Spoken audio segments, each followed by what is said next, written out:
This is not Fox, Congressman. You can't just spin a tail and pull the wool over people's eyes. Yeah. This is CNN. This is the news. We are asking you to come on and tell the truth. It's an alarming choice for a man who has often struggled to unequivocally denounce white supremacists. You recall these moments.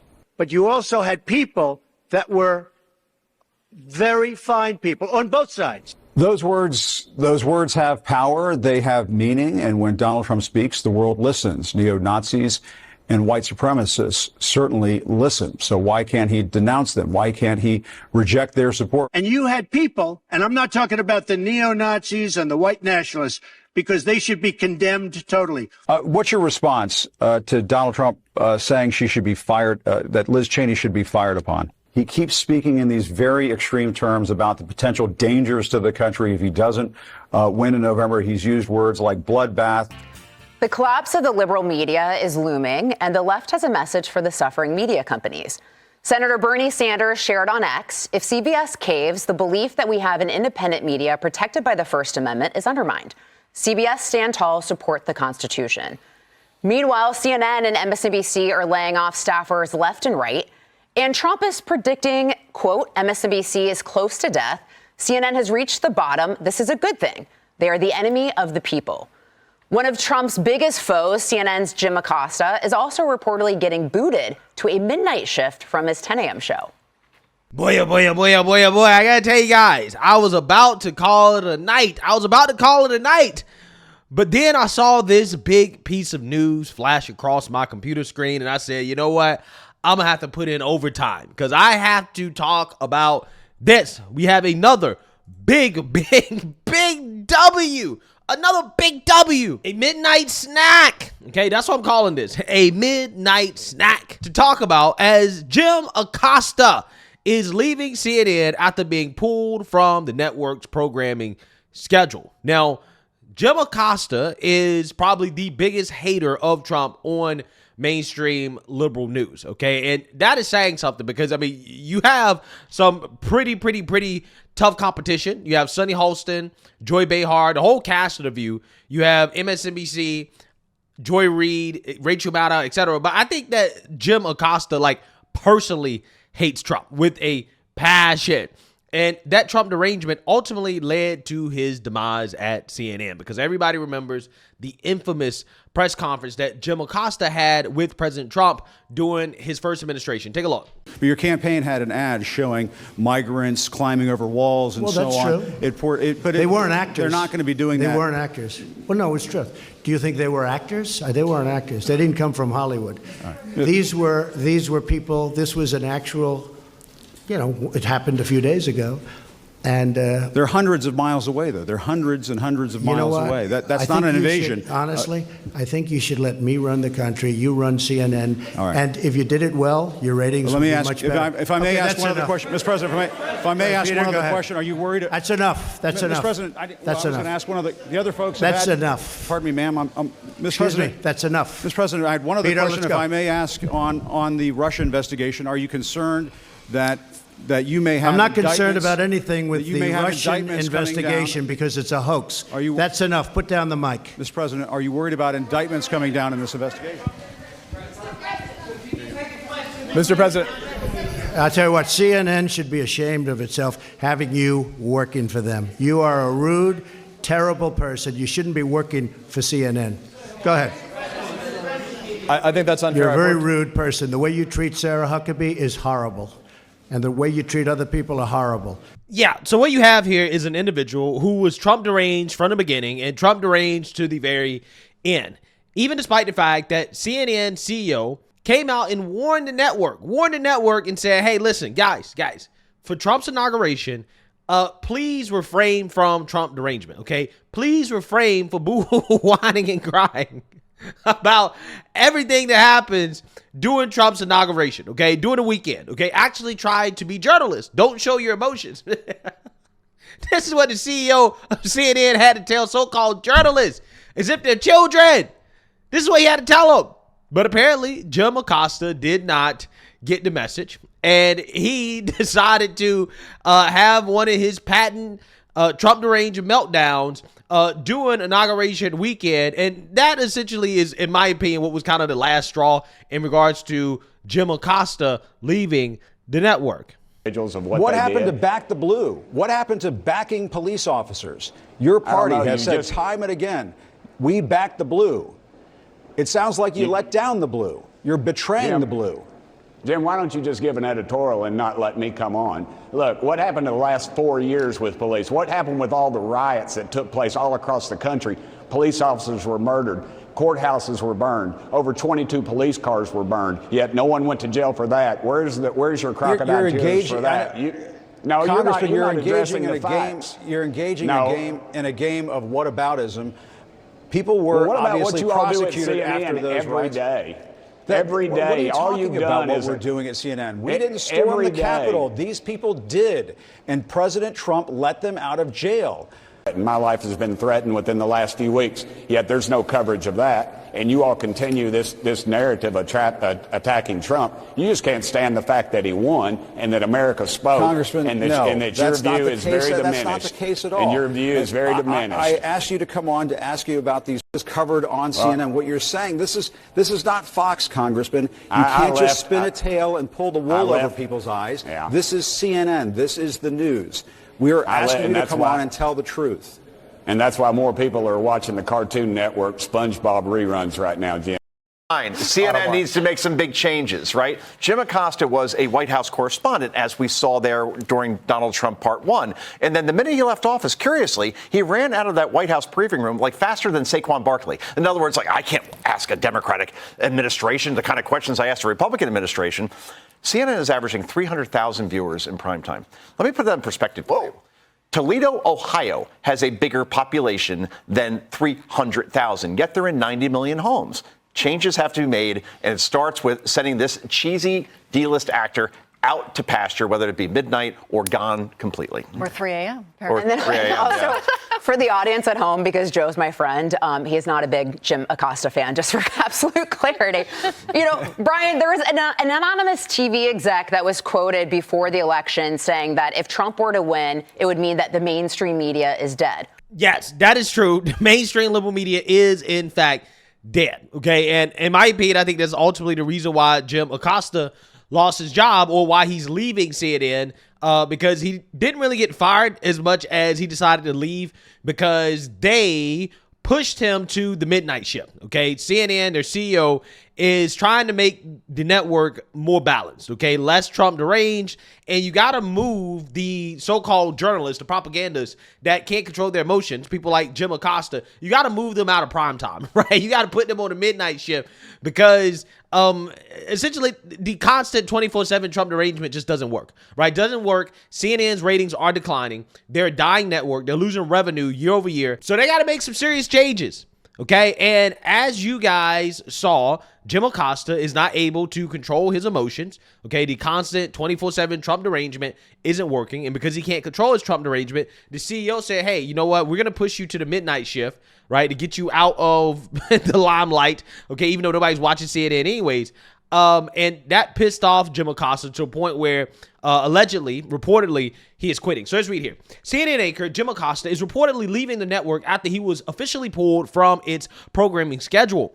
The Status newsletter reported Monday that Acosta was expected to leave CNN after it was announced last week that his 10 a.m. Eastern Time program was being replaced with, quote, The Situation Room with Blitzer and Pamela Brown in the network's latest reshuffling.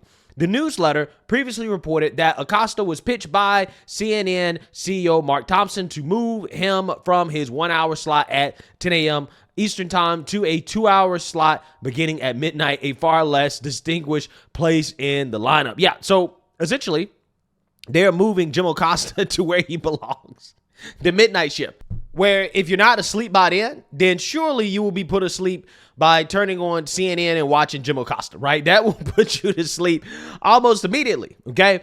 One CNN insider told Fox News Digital they heard Acosta struggle with the choice and may be cutting his contract short as a result. Quote, it takes courage, the CNN insider said. Another CNN insider was dismayed by Acosta's exit, saying, quote, many viewers like Jim. If there is anyone who could make the overnight go, it's him, adding, it's sad to see him go. A spokesperson for CNN declined to comment. Well, listen, I hate to inform you that nobody's saving CNN, right? Especially Jim Acosta, okay? The whole network needs to be rebuilt from the ground up, okay? They got to get rid of everybody. And honestly, this is a good step for CNN. It's a good thing that Jim Acosta is deciding to leave. So, you know, some people are saying that this is a gift to Trump and that, you know, CNN is doing this as a way to appease Trump or whatever. I'm not entirely sure. If Jim Acosta's ratings was good, then they wouldn't be making any changes. But his ratings are bad. Nobody's watching him. Nobody cares about what he has to say. He's Trump deranged 24/7. It gets old.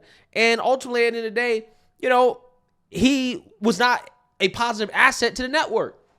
So if he wants to leave because he doesn't want to do the midnight shift, okay, cool. But what I think CNN should do if they want to be a serious network, okay, if they want to get some viewers, is they should replace Jim Acosta with Scott Jennings. I don't understand why CNN has not given Scott Jennings his own show. Okay, I know some people say, oh, well, Scott Jennings is not a real journalist or whatever, right? This is what they'll say. He's not a journalist. Doesn't matter because the so-called journalists at CNN aren't journalists, right? They're all propagandists. They're not acting journalists. They're acting as propagandists. So if you're going to have opinion commentary on during prime time, you might as well just go with a conservative guy, right? You might as well just have a straight up conservative host because you're already doing opinion commentary. You're trying to disguise it as journalism, but it's opinion commentary, right? That's what you're getting when you turn it on Jake Tapper, Whoop Blitzer, Abby Phillip, Caitlin Collins, all these people. You're getting opinion commentary. So you might as well just take the mask off like Fox News did with Sean Hannity, right? Sean Hannity doesn't claim to be a journalist. He's a straight talk show host, right? He's a commentator, and there's nothing wrong with that. Just be honest about what you are, okay? Just be honest. You might as well hire Scott Jennings and give him that Sean Hannity role, right? Scott Jennings probably could compete with Sean Hannity, right? That could be CNN's answer to Sean Hannity, but whatever, the leadership at this company is so stupid that they don't realize they have the answer to their problem on their network. They got the answer sitting right on their network, and they're wasting him. They're wasting his talent by having him argue with Abby Phillip all day. Just criminals, they would say, oh, Trump is not going to do that. They didn't believe it. They didn't believe it. I have them on tape. I have them on tape. I know. You have all the anecdotes. The assertion that all American voters did not know exactly what Donald Trump is going to do. Oh, they didn't think it is totally false. There was mass amount of polling during the campaign. Hispanic Americans supported deportations in majority. You and I debated this many times. Yep. You claimed it wasn't true. And then what they do? They went and voted for Donald Trump. And the election results are clear. There is no buyer's remorse. The people who followed our laws and came here legally are more than happy to see the laws. But here's what's being missed. I think this is very critical. In a vacuum, yes, majority of Americans do support mass deportation, Scott. But you have seen this also in polls. When you start telling them what that means, illegals leaving, they support it. No. They support that. Yes, they support the criminals. Let me finish. When you start telling them what that means, dreamers, veterans, teachers, their first responders, their family, then they say, you know what? These are people that have been here for 30 years. They have contributed trillions of dollars to our economy. Mm-hmm. I prefer to give them a pathway to citizenship. So you know what the solve is, Scott? In order to get rid of all of those illegals, let's give them a pathway to citizenship. That is a win-win for the economy, for us. You're fighting the last battle. He's fighting the next one. To me, it doesn't really make sense. But regardless, Acosta is out. I think this is a big W. This is a representation of the Trump deranged liberal media failing, right? They failed, okay? They've lost, right? They've lost the battle. MSNBC is making Rachel Maddow actually go to work, right? She has to show up every night now to cover the first 100 days of Trump's administration. So there's this other thing that's going on, right? One thing that's going on is he's doing a lot of things that are really unpopular, which is weakening him politically. It means that he's ripe for pushback, and it means that Republicans ought to be possible to sort of wedge other Republicans in Washington apart from him while he continues to do things that they find indefensible and that they don't want to answer for. Panama does not have a military. Us proposing military force against Panama isn't actually even threatening a war. It's just threatening an invasion. But it does so in a way that is already calling question as to whether or not we are a member in good standing of the United Nations. If all of this is about blowing up not just our international standing, but blowing up the post-war international order and all of the international institutions that we bolster that make up the post-World War II international landscape, well, then maybe these things have some logic. It also means that Trump's second term in office will be the greatest pinnacle of achievement of Vladimir Putin, who more than anything wants to destroy the post-war liberal order and have a supposedly multipolar world where big countries just take what they want. Back to that's something that people should care about, because at a time when we have Putin and China and Iran and North Korea cooperating more, it is a dangerous world. For us to stand alone, or are we going to stand with them? And it's a question that Americans should get the answer to from Donald Trump. This is a dangerous time. What are you planning to do to keep us safe? Is it just to take Greenland and Panama? Is that going to keep us safe? Are we going to be an Axis power now? Right. Yeah. Are we the bad guys this time? These liberal media outlets are on their last legs, and this is the first domino to fall. You're going to see a lot more dominoes fall in regards to big names. I'm thinking that Joy Reid, she's on the chopping block at MSNBC. I would not be surprised if Joy Reid is cut loose at MSNBC or she quits, right? Either one before the end of the year. Because a lot of these individuals, they're dumb enough to think that they'll be fine because they can just go out on their own and, do their own thing. And it seems like Joy Reid is kind of leaning in that direction. Okay, she's doing her own little podcast in the strange corner of the internet that she's on, right? Blue Sky and TikTok or whatever weird world she in. These people, they think that they actually got the juice like that. So, again, I wouldn't be surprised to see something like this happen at MSNBC with Joy Reid and maybe some other hosts as well, too. But, Jim Acosta is not going to be the only one, right? He's not going to be the only one to get a demotion. He's not going to be the only one to quit. He's not going to be the only one that may get fired. A lot of these individuals, they're going to lose their jobs because at this point, the liberal media, they're going to have to make changes if they want to survive, right? If they want to get back that credibility, they're going to have to start platforming more conservative voices. They're going to have to change their approach, okay? And who knows? It may take them firing everybody for them to figure out, wait, hold on. We actually just need to do things differently, right? We can't continue to be a Trump deranged outlet. We can't continue to lie to people, to gaslight people. We're going to have to change our approach to news, okay? CNN should be trying to do what News Nation is doing, right? One of the things I can say about News Nation, and one of the reasons why I've been watching News Nation a lot more now, is because they actually really do call it down the middle. They are actually a centrist network, and I really, really, really like that. When I hear something on News Nation, I'm like, okay, I think that there's a good chance there's some legitimacy behind it, right? And News Nation, they're covering things like the mass deportations and stuff like that. And it's like, yeah, they're covering stories the way that CNN should be covering these stories, okay? CNN, when they cover mass deportations, it's boohoo, whining, crying. This is hate and bigotry, terrible. But when News Nation covers it, they just said, hey, this is what's happening, right? The president said he was going to do this, and then he did it, and look at what's happening. And that's it. That's what they do, right? That's what it is on News Nation. And it's like, that's all CNN has to do. All CNN has to do is just do what News Nation is doing, and their ratings will go up, right? But, hey, they're going to lose their audience to News Nation, Fox News, Newsmax. And, hey, with Jim Acosta getting fired / quitting, right, because he quit, he got demoted, that's just one of the final nails in their coffin, right? It's just one more nail in the coffin of CNN because the mainstream liberal media has essentially died at this point, okay? So let me know what you guys think. Make sure you like, comment, and subscribe. Most importantly, share a Black conservative perspective. Peace.